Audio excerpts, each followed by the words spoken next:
So we're in the hadith of our mother Aisha radiallahu ta'ala anha.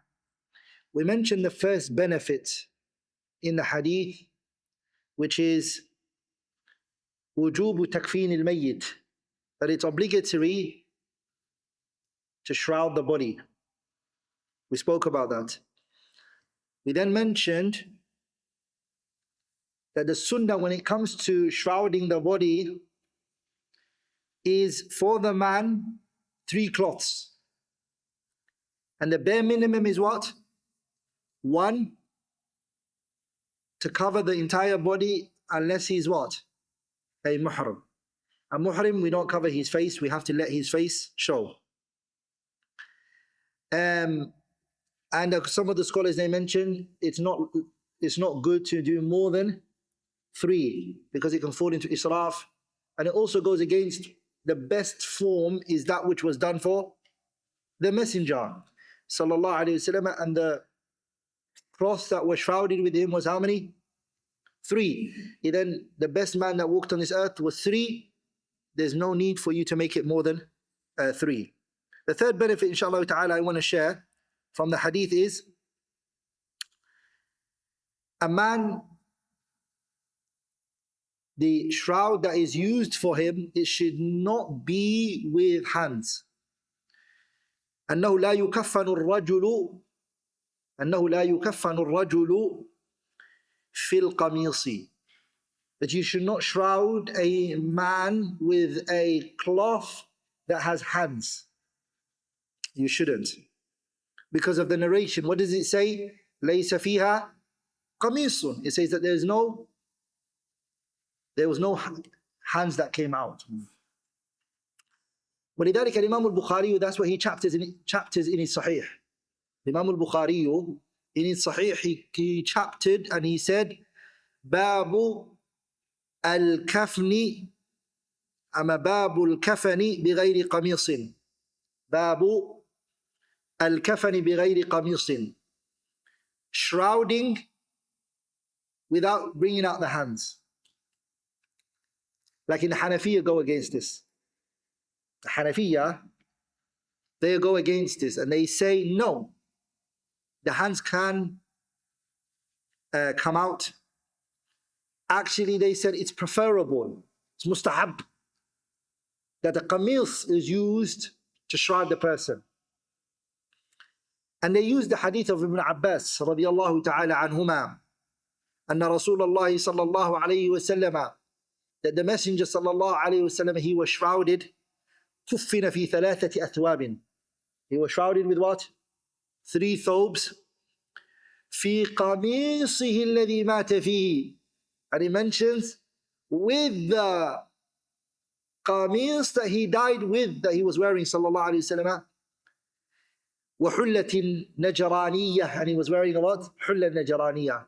And this hadith, that the scholars responded to it, and they said this hadith of Ibn Abbas is ضعيف. Yazid ibn Abi Yazid, Ama Yazid ibn Abi Ziyad is in the chain.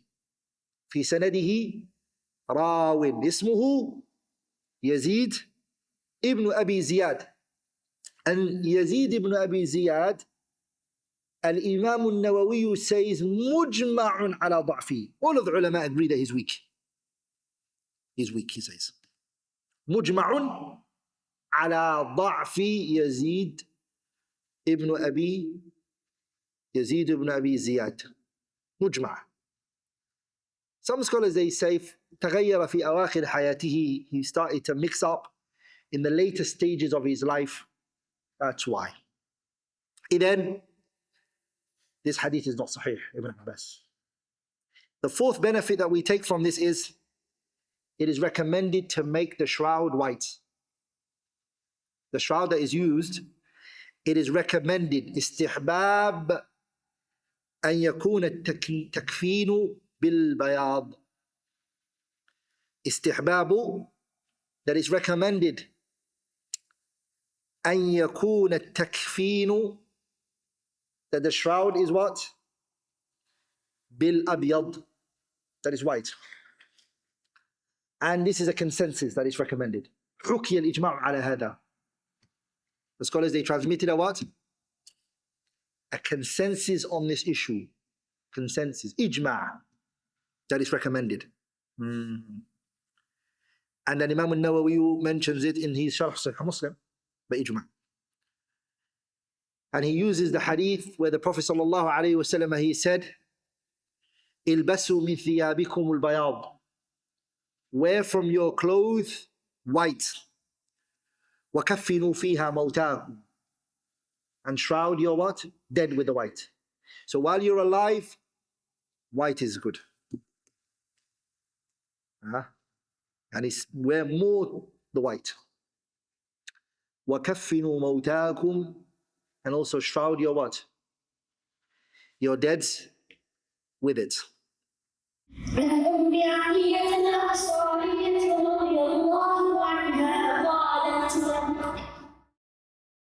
دخل علينا رسول الله صلى الله عليه وسلم حين توفيت ابنته فقال اغسلناها ثلاثا أو خمسا أو أكثر من ذلك إذ رأيتن ذلك بماء وسدر وجعل في الآخرة كافورا أو شيئا من كافور فإذا فرغتن فلما فرغنا آتينا فأعطانا حقه فقال أشركها به تعني إنسانا وفي رواية أو سبعا وقال ابدأن بمنامها ومواضع الوضوء منها وأن أم عطية قالت وجعلنا رأسنا This hadith, it tells us that the Prophet sallallahu alaihi wasallam, his daughter died. His daughter passed away, radiyallahu ta'ala anha. And when she died, the Prophet sallallahu alaihi wasallam instructs the women who are washing his daughter how to do it. Which daughter is it that the hadith is referring to? The scholars, they differed amongst themselves. There is a khilaf amongst the ulama. The first view says it is Zainab binti Rasulillahi sallallahu alayhi wasallam. And Zainab was married to Abu al-As ibn al-Rabi'. And the second view is it is Kulthum, who was married to who? She was married to Uthman ibn Affan. Kulthum was married to who? Uthman ibn Affan. Uthman married two of the Prophet's daughters, Kulthum and Ruqayya. He first married Kulthum. When she passed away, he married what? Ruqayya. He was called Dhun Nurayn. And Kulthum, she died in the Battle of Badr. Yani the Prophet ﷺ was in the Battle of Badr. She wasn't. Uthman, as you all know, he didn't participate in the Battle of Badr, because the Prophet told him not to come to the Battle of Badr. He told him stay what? In Medina, and to look after who? Kulthum. And he stayed with her, and she passed away whilst the Prophet ﷺ was in the Battle of Badr. And then this hadith cannot be Kulthum then. This view that says that's Kulthum is weak, because this is talking about the Prophet ﷺ being there whilst she's being washed. So it can only be who? Zainab, the wife of Abu al-As ibn al-Rabi'. And that's what stated in the hadith Sahih Muslim. If you go to Sahih Muslim, you will see that it states the name of who? Zainab. Then that's what's correct, and the other view is not correct. She died and she passed away in the 8th year of the Hijrah. Zainab, she died which year? في السنة الثامنة. And then the Prophet ﷺ lost all of his children except Fatima.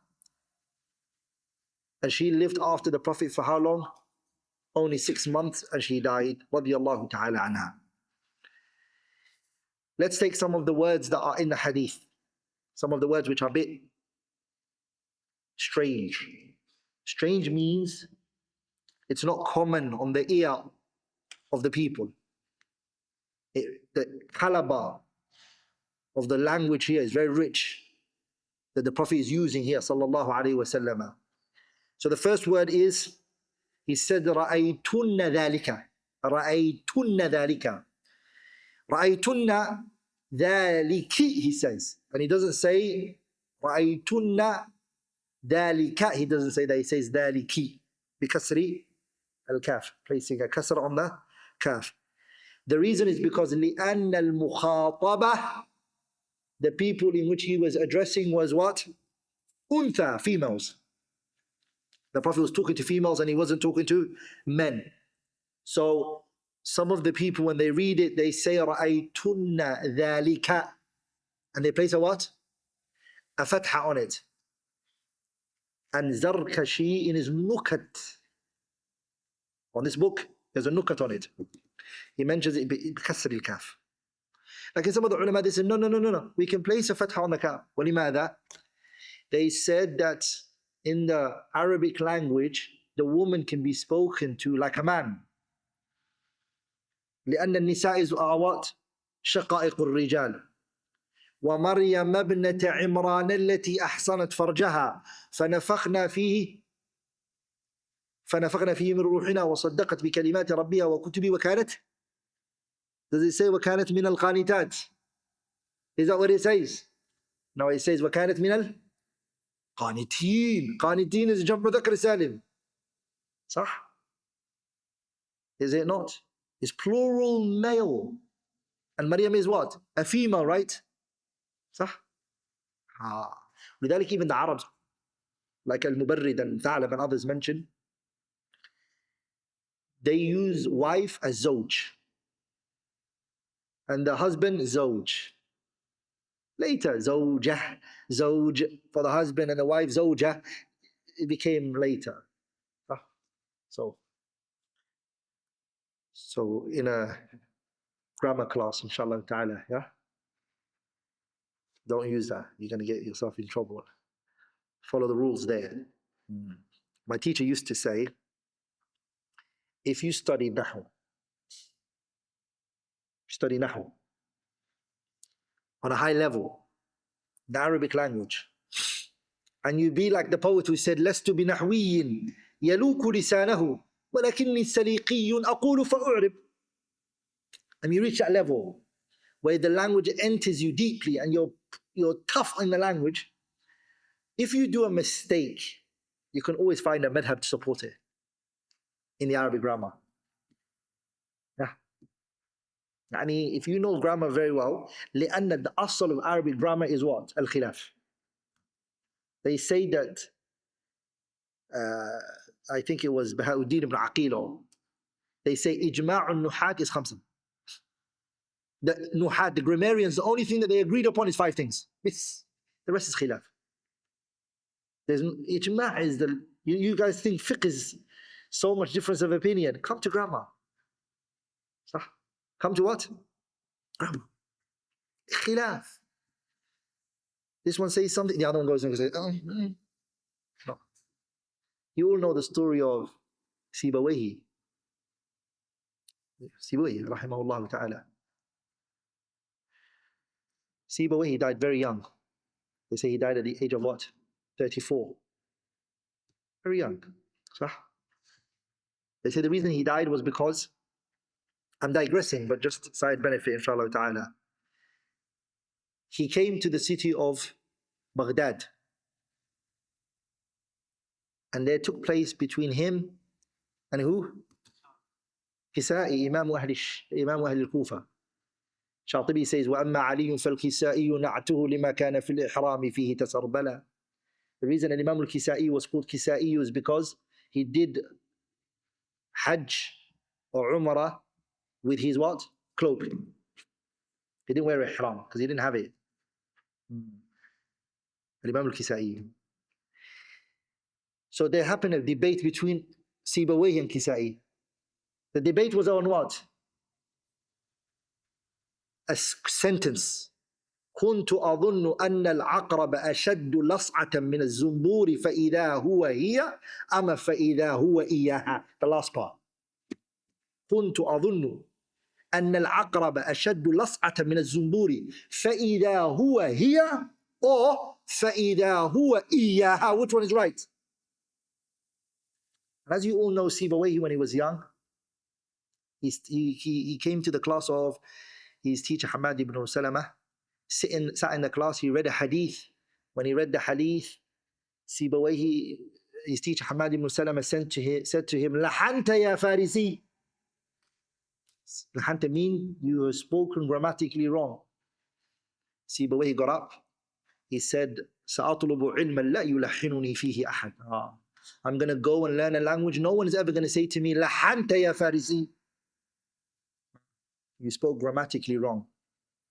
So Sibawayhi went and he met Khalil ibn Ahmad al-Farahidi and he studied with him and he went, mashallah, sought knowledge. So now he's coming to Kisa'i. He doesn't want to hear the word Lahanta ya Farisi again. He worked on himself. He spent his life just learning the Arabic grammar. So when Sibawayhi, that question he was asked, he said, فَإِذَا هُوَ هِيَ is right. مبتدأ خبر. فَإِذَا هُوَ هِيَ. Kisa'i said, لحنت أما أخطأت. You did a mistake. Why? He said you can say both. فَإِذَا هُوَ هِيَ and فَإِذَا هُوَ إِيَّاهَا. If you say فَإِذَا هُوَ إِيَّاهَا, it creates يعني محذوفات, things that are omitted from the sentence, إشكالات. And actually, Sibawayhi is supported by the Quran. The Quran, the way that it does, the fa al-fujaiyya, this is the ishkal now in grammar.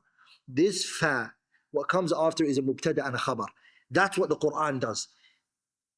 Are we all together? It's a jumla ismiyya, not a jumla fi'liyya after it. So Kisa'i, when he said that to Sibawayhi, whose land and whose hub and whose backyard is Sibawayhi in? Kisa'i's land. Kisa'i is the teacher of the kids of Harun al-Rashid. Harun al-Rashid is the Amir al-Mu'mineen. Who's teaching his children and disciplining his children? Kisa'i. Sibawayhi is a guest here. So when Kisa'i said, you got it wrong, Sibawayhi said, I didn't. They say, some of the narrations mention that Harun al-Rashid was sitting there. Some say, no, it was Yahya al-Barmaki that was sitting there. Yahya ibn Khalid al-Barmaki. He was sitting there, and not Harun al-Rashid wasn't there. And I could have this difference of opinion. But the point is, whether it was Yahya ibn Khalid al-Barmaki or whether it was Harun al-Rashid, they said to him, to the both of them, if you two disagree, who's going to judge you guys? لأن the two madhabs that the language was built on, they are both representing it. يعني Sibawayhi is representing Ahlul Basra. Ahlul Basra, they started grammar. From them, grammar was written. They were 100 years before the people of Kufa in grammar, 100 years ahead of them. And Abu Aswad al-Du'ali is from Ahlul Basra. And then when that tabaqa went, Khalil ibn Ahmad al-Farahidi min Ahl al-Basra. Are we all together? So this is personal for Sibawayhi as well. Ala kullin, he said, you're wrong. Sibawayhi said, I'm not wrong, I'm right. He debated his point. When Yahya ibn Khalid al-Barmaki said, who can judge? Both of you are disagreeing, what should we do here? Kisa'i said, there is someone who can judge us. He said, who? He said, at the front door of the castle, there are the Arabs, the Bedouins, who this language is theirs. When they speak, they can hear the mistakes. They're at the door. Let's call them in. Let's ask them. Which one do you guys say? فَإِذَا هُوَ هِيَ. فَإِذَا هُوَ إِيَّاهَا. Which one? Is it both right or is it one right? Tell us. They said Kisa is right. Sibawayhi was what? Some of the scholars, they say the reason was because these Bedouins knew that if they said Sibawayhi was right, and he's a guest here, he ain't doing nothing for them. He's not going to do anything. He's coming and he's staying here for a little bit and he's going to go. Kisa is here. He's the teacher of the children of Harun al-Rashid. Something they can get from him. He's staying, he's going to remain here. So they gave Kisa'i the upper hand, and this was the cause of the death of Sibawayhi. Sibawayhi became depressed. He took his belongings, he got up, he went, he did not even return to Basra. He did a diversion and he went to his land of his original land. He was a Persian man. So he went back to his land. فَمَاتَ, he died, locked himself in a room. Due to depression, he died. Al-Akhfash al-Awsat, his student. At that time, Sibawayhi was writing a book. He was writing a what? A book. He died, Sibawayhi, very young, due to depression and anxiety. Al-Akhfash took the book, put it in his armpit, took his horse, came to Baghdad, showed the people this book, and everyone's jaw dropped. They said, who wrote this book? He said, Sibawayhi authored this book. He said, nah. The guy who couldn't know, فَإِذَا هُوَ هِيَ فَإِذَا. He wrote this? Yes, he wrote this. Allah. His book became known as what? Al-Kitab. They didn't even give it a name. They say the book. If you say the book in grammar, everyone knows you're talking about what? Sibawayhi. That's it. No other name. Al-Kitab, Sibawayhi. And even to talk about Arabic grammar today, who comes to mind? Sibawayhi. He becomes synonymous. This teaches us a lesson, brothers and sisters, which is, you might work hard for something. You might give da'wah to someone. You might, and never see the fruit of your hard work. And the effort that you've exerted, you never see the fruits for it. And guess what? After your death, the fruits of your efforts, you see it. It might settle in the people's hearts. Nabi Muhammad, when he died, alayhi salatu wasalam, the people that followed him and the few people that are following him today, are they the same number? See? His religion spread even. Actually, the Prophet ﷺ, when he was on his deathbed, when he died, Islam didn't even fully reach the entire Arabian Peninsula. Alayhi salatu wasalam. And now, look at it. Countries are Muslims.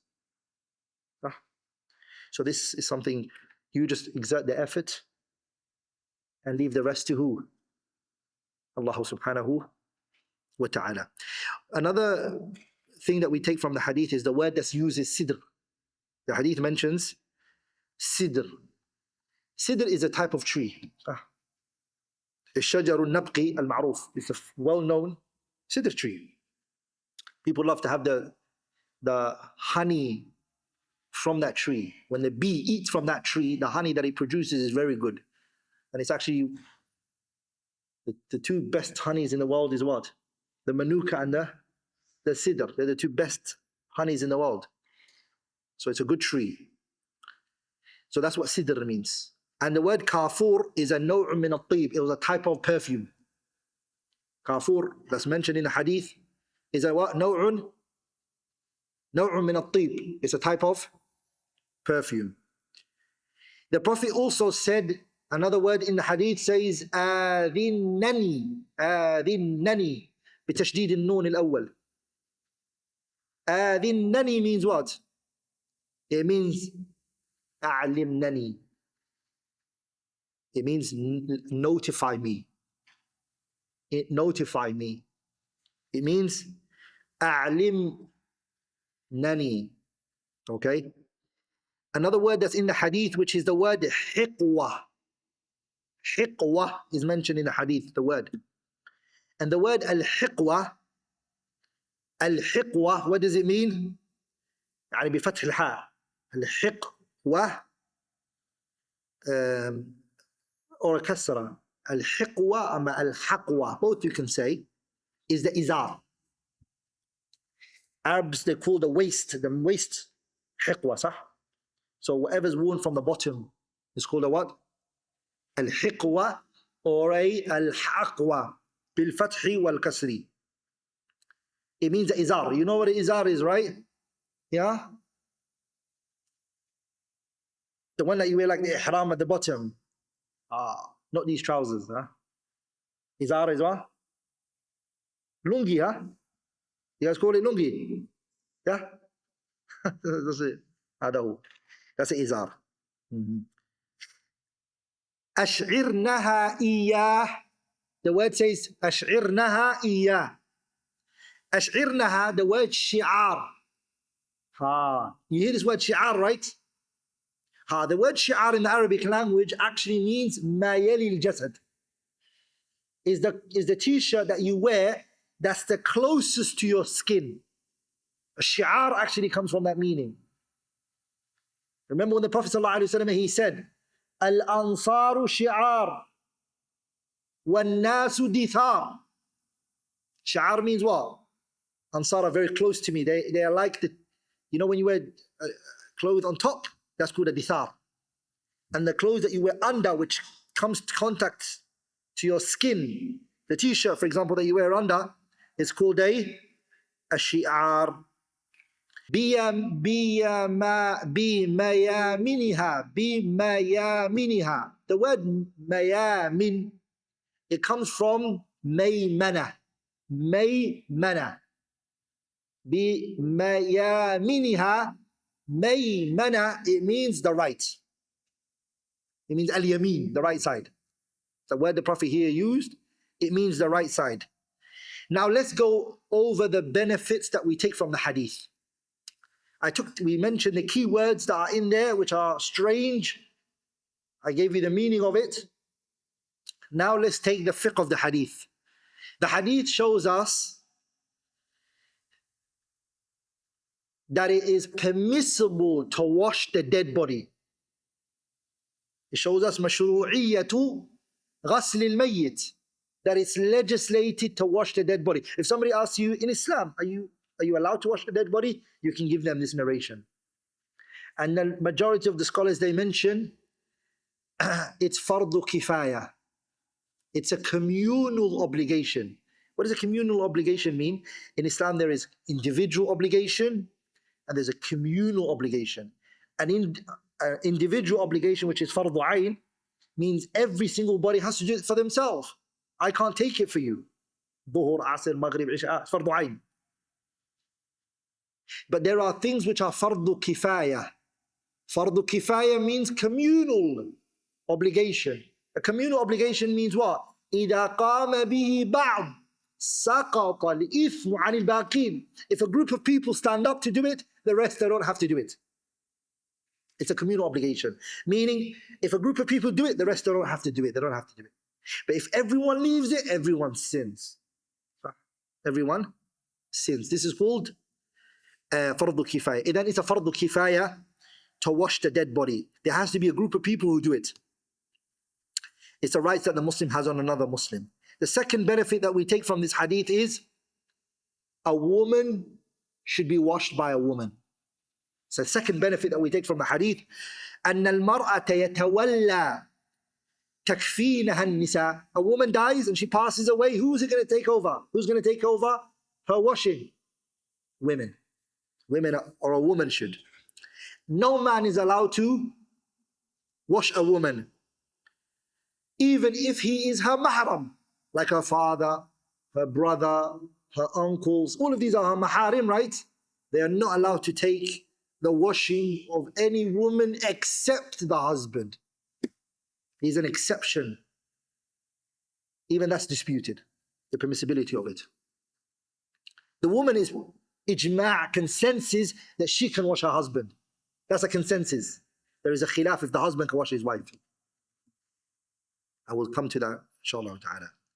But it's unanimously agreed upon that the woman cannot be washed by her other maharim, her brother, her uncles, maternal, paternal, her father. All of these are mahrams, but they can't wash her. And other women have to do it. And the Prophet ﷺ, his own daughter, he didn't wash her. He's instructing who? He's instructing the women to do it. He's telling them how to do it. Okay? When is the woman allowed to be washed by a man? They say if she's less than 7 years old. If she's 6, 5, she's 7, she's less than 7. So she's 6, 5, 4, 3, a man can wash her. Okay? Anything older than 7 is haram. But even this time that we live in, في وقت fitan, trials and fitan, and people's tabi'ah and their nature has become messed up. Yeah? A woman should take over the responsibility. Scholars, when they're talking about these issues, the environment that they're talking about, yeah, is Islam and Iman governing everything, sah? Every time we're hearing crazy stories, shocking things that shock our minds, that we think to ourselves, how can this even happen? Yeah, cases where a young lady, a young girl, the Quran teacher harming her. These are things that are, وَلِلْأَسَفِ الشَّدِيدِ, may Allah protect us and protect our loved ones. So, when the scholars are talking about these issues, what do we need to understand? The environment, the situation that they're talking about. At a time like this, where things have become very messed up, protect your children and your loved ones. Let only the women wash it. As I said to you, the wife and the husband is disputed if he can wash his wife. Like in the strongest opinion is that he can, because of the Sahabas. Ali ibn Abi Talib, he was washing his wife Fatima, he washed her. Asma bint Umays, she said, غسلت أنا وعلي فاطمة. Me and Ali were both washing Fatima. Asma bint Umays. Who is Asma bint Umays? She was a wife of who? Abu Bakr. Sah? Who was married to her before Abu Bakr? Ja'far ibn Abi Talib. Are we all together? Ja'far was married to her. When Ja'far died, who got married to her? After that, Abu Bakr. She wasn't the mother of Aisha. She wasn't. She was the stepmother, right? Yeah? Stepmother of Aisha radiallahu anha. She and Ali ibn Abi Talib, Asma bint Umays I'm talking about, and Fatima, both of them were what? Sorry, Ali ibn Abi Talib and Asma bint Umays were both washing who? The wife of the daughter of the Prophet sallallahu alaihi wasallam, Fatima radiyallahu ta'ala anha. So this shows you the permissibility of the husband washing his wife. The Sahabas did it, and none of the Sahabas objected to this action of Ali ibn Abi Talib and what he did. What about how many times should the person be washed? And how many times should we pour water over them? How many times? All of this goes back to, in the narration, what does it say? He said to them, إِن رَأَيْتُنَّ ذَلِكَ. إِن رَأَيْتُنَّ ذَلِكَ. He's saying this to the women who are washing his daughter. What does that mean? He said, if you guys see the need to add more water, then do it. So who determines how many more cups of water that they need to wash the body? This goes back to the people who are washing. They determine this. This is in what? It's in their hands. The Prophet didn't say, wash each part of the body 3 times or 4 times or 5 times. He didn't say that. He said, however you see the ghasalat, whatever amount that you guys want, it's up to you guys. ولذلك Ibn al-Mundhir said, إنما فوض الأمر إليهن بالشرط المذكور وهو الإيتار. There has to be the need. because of the body, the waste, and what's in it, and they can tell. These are experts when they're washing it. So the washing goes back to them. Also, another thing that we take from this hadith is when you're washing the body, what are the things that you should be using? A sidr and a what? A kafur. And then today, can we use shampoo and all of these liquids that we have? Huh? Of course we can. So then washing the body with these things that we have. Kafur, first of all, is a perfume to replace the hair with shampoo and all of that, to wash it. It's permissible, it's allowed. Huh? Because water is not enough for the hair. Are we all together? So the hair, the beard for the men, and all of that, it should be used for what? Shampoo and things like that. Also using soap and all these detergents or whatever is needed to clean the person. It's good because the person should smell nice. When should the perfume be used? Or the oud, the kafur? When should it be used? At the ending. After washing the body, cleaning the body, everything, that's when it should be placed on the person. So it's the last thing that smells from the person. Okay? Because what it does is when it's the last thing, by the way, there's a certain type of oud that they use, strong oud. If you take it to the experts, they will use this oud, a strong form. It gets rid of, it pushes away. It smells nice, but it also gets rid of any bugs or flies or things like that, insects coming. They don't like the smell. They don't like the smell. So it should be the last thing. If you use it, water after that, then you get rid of it. So make it the last thing. Another thing that the hadith shows us is the wife can be shrouded with a cloth that is owned by the man. That's what the Prophet did here. What did he say? He said, فَأَعْطَانَا حِقْوَةً. The messenger gave us a what? His izar. The bottom izar that he used to wear from the bottom. He gave us that, sallallahu alayhi wasallam. And he told us to place this on her skin. That's what the word shi'ar I was mentioning.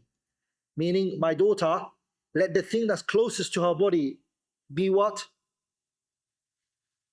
The cloth that the Prophet ﷺ was wearing. And this is Ibn Battal, he mentions a consensus that it's permissible for the husband to give his cloth and say, look, I want my wife to be wearing this izar or this cloth of mine. I want her to have it.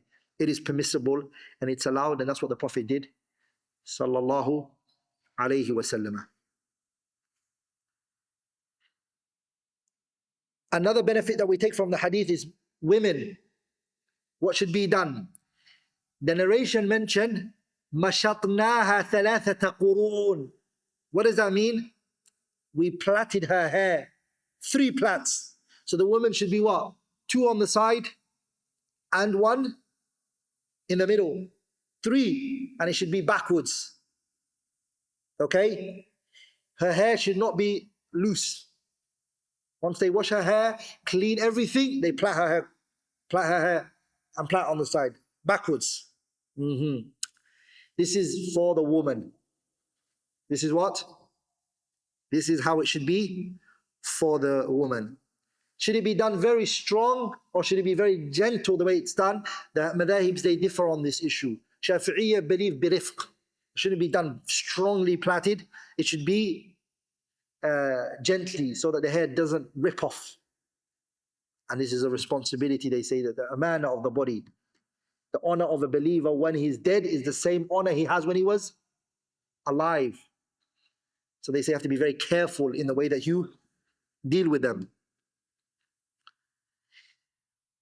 Also, another benefit that we take from the hadith is the Prophet's statement where he said, Ibda'na bi mayaminiha. Ibda'na bi mayaminiha.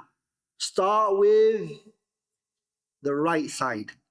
So when you're washing, it always should be the right side the washing happens. Wash the right, then the left. The right, and then the left. That's what should be done. Because the principle, brothers, is istihbabul ayman. The qaida is istihbabu taqdeem al-yamin fi at-tayyibat. Istihbabu taqdeem al-yamin fi at-tayyibat. That is recommended to start with the right side when it comes to good things. But when it comes to dirty things, what should you start with?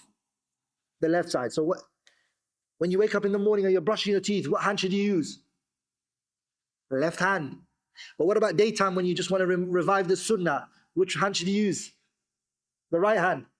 Because now you're not purifying your mouth. You're just following the sunnahs, huh? Are we all together?